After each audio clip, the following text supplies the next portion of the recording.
Hello, my name is Andrew Ross, and in this presentation, I will be talking about the I-35 West Bridge collapse in Minneapolis, Minnesota.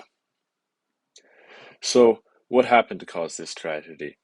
There are 2 points of failure that ultimately led to the collapse of the bridge.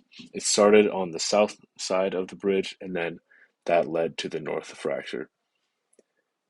There was knowledge of the possibility of failure, and the bridge was given a rating of structural deficient, citing significant corrosion in the bearings.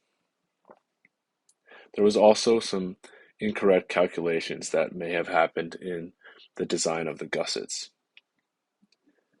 The deficiency was ultimately the reason for the failure of the I-35 West Bridge.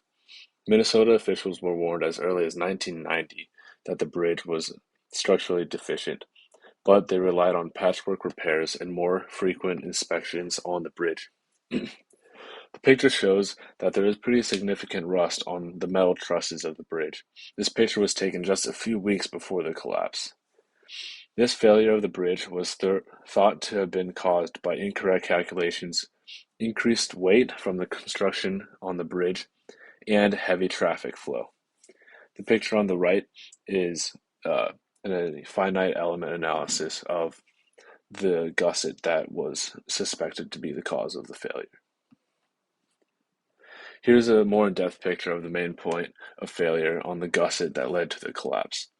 It started with the initial tension failure and initial compression failure, which led to a bending fracture on the top of the beam, and then after that, the bridge was collapsed. After the bridge collapsed, they used finite element analysis to figure out what went wrong, and this was their findings.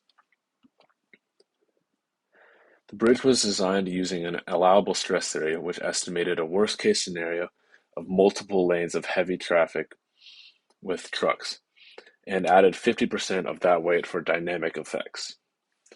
When the calculations were reviewed, the records did not show any engineering calculations for the gusset plates on the main trusses.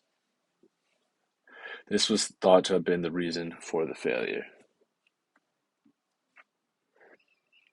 When tragedies like this happen, it's hard not to put blame on anyone. The engineers that designed the gussets for the bridge should have done a better job at designing them.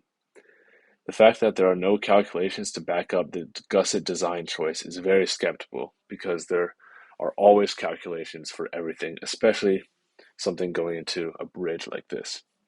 If they knew that some of the calculations may not have been done correctly, then they would have been able to take more precaution and possibly close down the bridge.